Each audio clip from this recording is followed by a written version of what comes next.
बिस्मिल्लाहिर्रहमानिर्रहीम अस्सलाम वालेकुम। क्या हाल चाल हैं जी तुहारे सारिਆਂ ਦੇ। ठीक हो जी? मैं भी बस ठीक ही हूँ, शुक्र अल्लाह पाक का। और पिछले कई दिनों से बस थोड़े से प्रॉब्लम्स आ रहे हैं लाइफ में। बस एकदम से हो जाता है, लाइफ में चेंज आ जाता है, नहीं पता कब अच्छे दिन आ जाते हैं, नहीं पता चलता कब बुरे दिन आ जाते हैं। तो बस इंसान को हिम्मत रखनी चाहिए। कहते तो सभी हैं, ये लफ्ज़ इस्तेमाल तो सभी करते हैं, हिम्मत रखनी चाहिए, लेकिन ये इतनी हिम्मत लाएं कहाँ से? जब हिम्मत जवाब दे जाती है तो फिर इतनी हिम्मत लाएं कहाँ से? एकदम से जब मतलब अजीब से गम घेर लेते हैं तो कुछ ऐसे दुख हो जाते हैं, ख़ास तौर पे अपनों के साथ। और वो ऐसे अपने होते हैं तो मतलब उनके बिना लाइफ अनकम्प्लीट सी लगती है। वैसे तो सबने चले जाना है, सबका ही एक दिन मुकर्रर है, लेकिन कुछ ऐसे अपने होते हैं जिनके बिना ज़िंदगी तसव्वुर नहीं की जा सकती। तो बस ऐसे ही मेरे हस्बैंड के साथ कुछ इतना ज़्यादा प्रॉब्लम्स आ रहे हैं, मुझे कुछ समझ नहीं आ रही। और जब से इस घर में शिफ्ट हुई हूँ तब से तो बहुत ही ज़्यादा। उस घर में भी थी, ये नहीं कि उस घर में बिल्कुल नहीं थी, उस घर में भी थी, लेकिन इस घर में जब से शिफ्ट हुई हूँ तब तो ताबड़ तोड़ मतलब एक से एक हो रहे हैं प्रॉब्लम्स। तो पिछले दिनों उनके साथ फरवरी में मैंने आपको बताया भी था, एक उन पे अटैक हुआ था, फायरिंग हुई थी, उसकी वजह से उनकी टांग की एक वेन का मसला हो गया था। तो वो टांग इतनी स्वेल हो रही थी, हमने सोचा कि शायद फायर लगने से उसका असर है, तो मालिश करवाते रहे, चीज़ें टैबलेट वगैरह लेते रहे, लेकिन कोई मसला हल नहीं हुआ। तो आखिरकार थक हार के फिर डॉक्टर के पास गए, फिर उन्होंने एमआरसी कराई। एमआरसी में आ गई कि वो वेन थोड़ी सी अंदर से डैमेज हो गई है, जो मतलब दो होती हैं वेन्स, एक ब्लड साफ ब्लड वाली। मुझे इतना ज़्यादा तो नॉलेज है नहीं, लेकिन फिर भी जितना एक मैंने सुना है डॉक्टर से, तो उन्होंने कहा कि उनमें से एक वेन जो है ना बहुत फूली हुई है, मतलब वो इतनी ज़्यादा एमआरसी में आई कि इतनी ज़्यादा अंदर से फूल चुकी थी, तो किसी भी टाइम फटने का ख़तरा था। तो उसका फौरी तौर पे ऑपरेट बहुत ज़रूरी था, ट्रांसप्लांट कराना था। तो इस वजह से बस फिर जल्दी जल्दी से ये फ़ैसला किया और यहीं मुल्तान में मैश में जाके एडमिट हो गए। फिर वहीं से ही हमने सारा इनका ट्रीटमेंट कराया है। तो शुक्र अल्लाह पाक का, अब थोड़े स्टेबल हैं, अब थोड़ी सी उनकी ना बेहतरी आ रही है। तो बस जब उनकी सेहत थोड़ी बेहतरी की तरफ आई तब मुझे भी थोड़ा होश आया, मैं दुनिया में आई। वरना एक हफ़्ता हो गया है इसी भागड़ दौड़ में कि कहाँ से टेस्ट करवाने हैं, कहाँ से डॉक्टर से, फिर सेकंड ओपिनियन, फिर कौन सा हॉस्पिटल, फिर कब कराएं। फिर आपको पता है कि एकदम से इतना पैसा इकट्ठा करना, क्योंकि ट्रांसप्लांट थोड़ा सा महंगा है, और फिर एकदम से इतना पैसा इकट्ठा करना ये भी बहुत बड़ा मसला होता है, क्योंकि हमने एकदम से तो अब इतना ज़्यादा नहीं होता ना, तो हमें अरेंज करना पड़ा, तो वो किया बस इस तरह करके ना। तो अब कुछ उनकी तबीयत ठीक है। बाकी आप सब लोगों का इतना शुक्रिया कि मैं आप लोगों की बहुत ज़्यादा शुक्रगुज़ार हूँ। आप लोग जब मेरा दर्द फील करते हैं, दर्द महसूस करते हैं, इतनी दुआ करते हैं, अपनों की यही दुआएं होती हैं। तो बाकी किसी ने कोई चीज़ साथ नहीं ले जानी, सिर्फ इंसानियत ही साथ लेके जानी है। तो जब कोई दुख की घड़ी में पास हो तो इससे बड़ी और कोई बात नहीं होती। तो बस मेरा यही है कि मैं आप लोगों का बहुत बहुत शुक्रिया अदा करती हूँ कि आप सब लोगों ने मुझे बहुत प्यार दिया है। तो अब दुआ करें कि वो खैर खैरियत से घर आ जाएं, और उनको अच्छे से उनकी मैं फिर घर में अच्छा सा मैं उनका ख्याल रख सकूं। बस यही आप दुआ करें। बाकी उनकी हालत बहुत बेहतर है, बहुत बेहतर है। उस घर पे कुछ मेहमान आ जा रहे हैं, इसकी वजह से मैं इतना ज़्यादा हॉस्पिटल में रह नहीं पा रही, और हॉस्पिटल में हमें कमरा मिला ही नहीं है। हमने इतना कोशिश की है कि हमें हॉस्पिटल में कमरा मिल जाए, लेकिन हॉस्पिटल में कमरा नहीं मिला। वार्ड में उन्होंने कहा कि एक बेड है तो आप बेड ले लें। हाँ, अलबत्ता अगर आप के दौरान कोई कमरा खाली हो गया तो फिर हम आपको देंगे, क्योंकि आउट ऑफ सिटी से भी बहुत से लोग आए हुए थे और वो अभी लाइन में ही थे, वेटिंग में ही थे, तो हमारा भी फिर वेटिंग लिस्ट में लिखा गया नाम।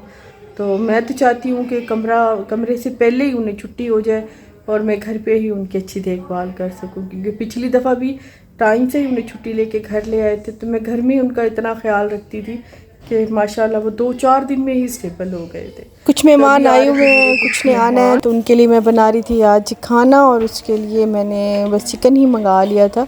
हस्बैंड के लिए तो खैर वहीं हॉस्पिटल वालों ने फ़िलहाल मना किया हुआ था। वो कह रहे थे कि पेशेंट का खाना घर से नहीं आएगा, तो वो हॉस्पिटल से ही देंगे।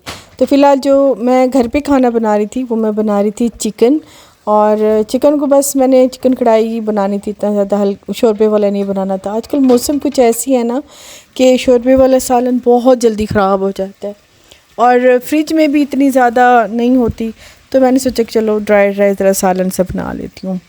तो मैंने पहले इसमें डाला है घी, उसमें मैंने डाला है सारा साबुत खड़ा गरम मसाला। अभी मैंने चिकन वॉश किया है, इसमें मैं डाल देती हूँ चिकन।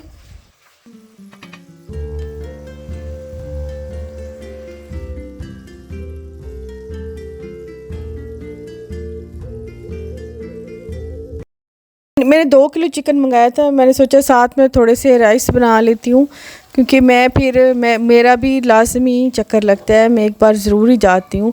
फिर साथ में अगर खाना दिन में मैं बना लूँगी एक ही टाइम में, चावल भी बना लूँगी, सालन भी बना दूँगी, फिर रात की इतनी ज़्यादा परेशानी नहीं रहेगी, तो जो बच जाएगा वो रात में खा लेंगे।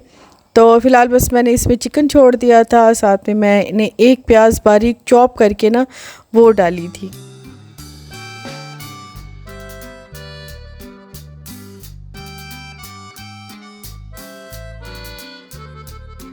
दोनों चीज़ें मैं इकट्ठे इसलिए बना लेती हूँ कि ये दोनों चीज़ें बहुत ही आसान है, और फ़िलहाल मेरा अभी ज़हन इतना काम नहीं कर सकता, मतलब मेरा कुछ और मैं न्यू चीज़ ट्राई करूँ या कुछ रेसिपी ट्राई करूँ, बस जो बेसिक है खाने में वही आजकल बना रही हूँ। मैं आजकल कुछ भी नया ट्राई नहीं कर रही, क्योंकि मेरा फ़िलहाल बस यही होता है कि मेहमान खाना खा लें, हम खुद खाना खा लें, या जो हॉस्पिटल में मेरे हस्बैंड के साथ रह रहे हैं वो खाना खा लें।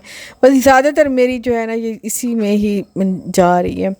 तो बस चिकन, मैंने सोचा कि चिकन है तो जब चिकन वाले बस राइस ही बना लेती हूँ, साथ में चिकन वाला सालन बना लेती हूँ साथ में।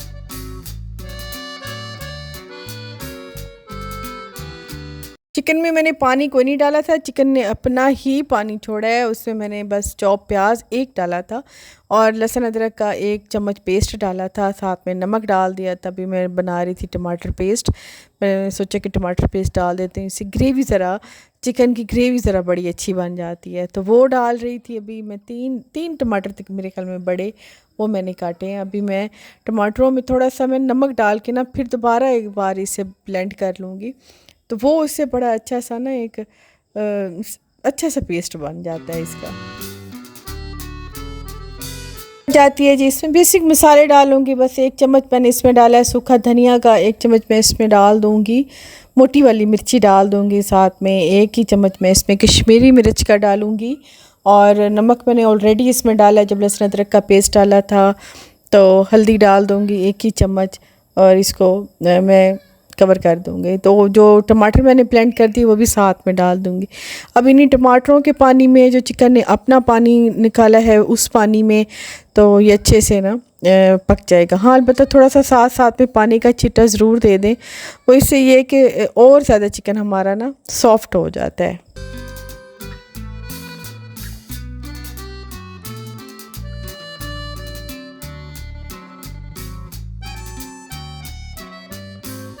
थोड़ा सा चिकन में हम डाल देते हैं दही, दही का पानी बस ड्राई करना है। उसके बाद बस सब्ज़ धनिया, सब्ज़ मिर्चें, थोड़ा सा सूखा मेथी और थोड़ा सा पिसा गरम मसाला डाल के तो एंड कर देंगे। चिकन का सालन बहुत मज़े का बनता है इस तरह।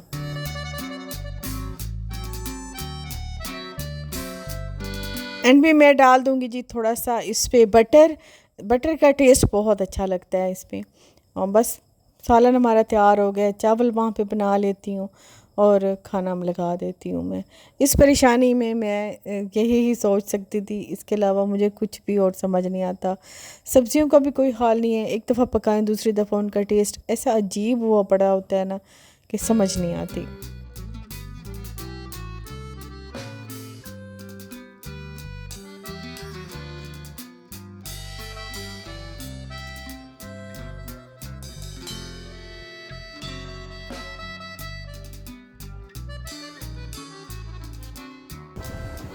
ये कौन है? खाना तैयार हो गया था, बस अभी मैंने इसे निकालना था। सबसे पहले मैंने हॉट पॉट में रुमाल बिछाया है, रोटियां मंगाई हैं, कुछ नान मंगाए थे। बच्चे साथ थे तो मैंने सोचा चलो बच्चे नान खा लेंगे, तो कुछ नान मंगाए थे, कुछ रोटियां थी, बस इस तरह से। क्योंकि अब इतनी ज़्यादा गर्मी थी, हब्स थी, मेरी रोटी बनाने की बिल्कुल ही हिम्मत नहीं हो रही थी। हाँ, अलबत्ता किसी को अगर प्रॉब्लम होता है घर में, मतलब अम्मी जैसे हैं मेरी, वो तवे की रोटी खाती हैं, घर की रोटी खाती हैं, तो मैं घर में बनाती हूँ। या कुछ और हो तो फिर मैं बना लेती हूँ। अगर किसी को कोई मसला नहीं है तो फिर मैं बाहर से मंगा लेती हूँ। आज मैंने बाहर से ही मंगा ली थी रोटियाँ, तो बस उन्हीं को हॉट पॉट में रख रही थी।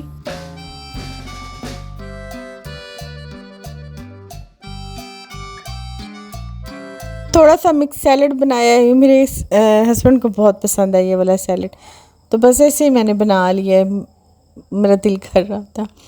तो बस फिर चावल जो है ना बिल्कुल ही तैयार हो गए हैं, तो बस अभी राइस निकालती हूँ। और सालन तो पहले ही मैंने तैयार कर लिया था, बाद में चावलों को मैंने दम लगाया था। चावलों को मैंने सोचा कि चलो ज़रा एंड हो जाएगा, तो बस चावल निकाल लेती हूँ, उसके बाद सालन निकाल लेंगे।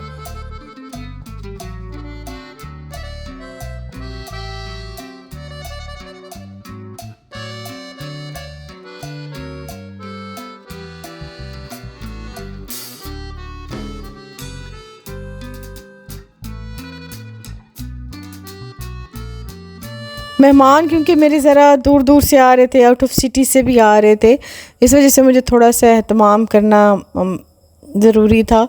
तो बस इसी तरह करके ना मुझे अभी जाना था ज़रा मार्केट, और मार्केट जब गई तो मुझे तो पता ही नहीं था कि 14 अगस्त, मतलब मुझे याद नहीं था। पिछले दिनों ये तो था कि 14 अगस्त, लेकिन मैं सोची कि अभी ज़रा दूर है। लेकिन जब मैं मार्केट में आई हूँ तो इतनी रौनक थी, इतनी रौनक थी। तो फातिमा ज़िद करने लगी, फिर उसे कुछ चीज़ें लेके दी। एक ये भी लेना है, बाजा भी लेना है, हमारा ले लो ना, आप भी ले लो।